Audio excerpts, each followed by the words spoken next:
Welcome to this tutorial on how to successfully complete a HUD contract. Line 1 will be the complete name of the purchaser or purchasers. Next will be the HUD case number. Following will be the complete address of the property that the purchaser is submitting the bid on. You want to make sure that you do include the city, state, and zip code. Section 2, type in how the buyers will take deed and title of the subject property, including their names and style. Item 3, type in the bid amount on the subject property. Then type in the earnest money amount. The earnest money deposit, also referred to as the EMD, is specific to the amount of the purchase price or bid amount. Normally, $50,000 and below the EMD will be $500.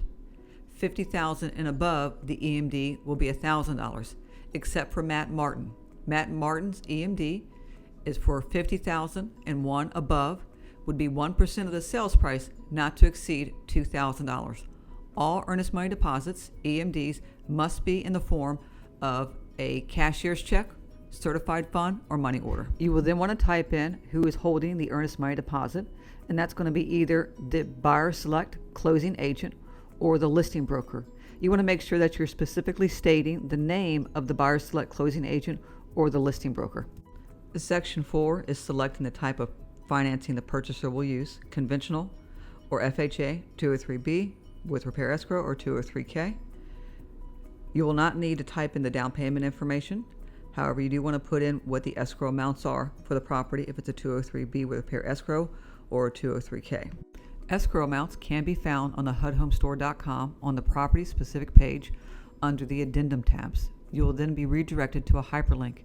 When you click on the hyperlink, it will download a PDF of the escrow notes, and that will give you a line itemization of the required escrows as noted by the appraiser for the minimum property standards. If the property is coded UI, that means that it's uninsurable and the repairs exceed $5,000, and you will not find a line itemization of the escrow repairs needed. This would be a great opportunity for an owner-occupant to bid on a property that exceeds the $5,000 escrow repairs for a 203K loan program where they can finance in those escrow repairs. Item 5 will be the buyer's requested closing cost assistance not to exceed 3%. 6A will be the selling broker commission not to exceed 3%. 6B will be the listing broker commission not to exceed 3%. Line 7, calculate the net to HUD minus closing cost assistance and listing and selling broker commission.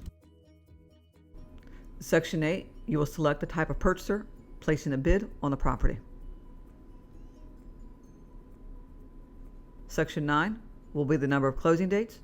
Closing date timeframes are specific to the asset manager for the property. You can refer to the HUD Agent Center on goopendoors.com for a quick reference on what the closing timeframes are for each asset manager. And then type in the buyer select closing agent. You want to make sure you put in the specific name of the title company handling the closing for the buyer. Section 10, select if you're allowing the seller to hold or may not hold as a backup. 11, lead-based paint if it applies. Other addendum will always apply. Make sure the purchaser's initial item 12. Next section, you will type in the purchaser's first and last name. Make sure they do sign in this section. Type in the address of the purchaser, not the property, but of the purchaser's address.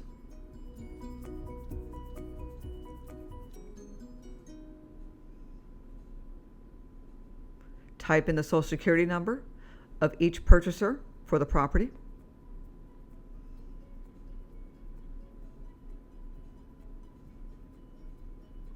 The telephone number of the purchaser.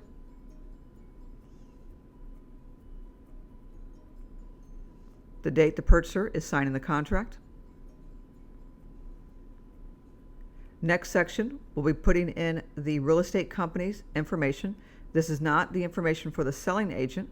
It is going to be the information for the company that has the registered name number that is allowed to put the bid in on the HUD property. You want to make sure the address is complete, including city, state, and zip code.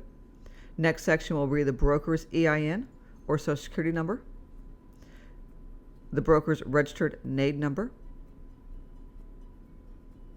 signature of broker, telephone number of the broker.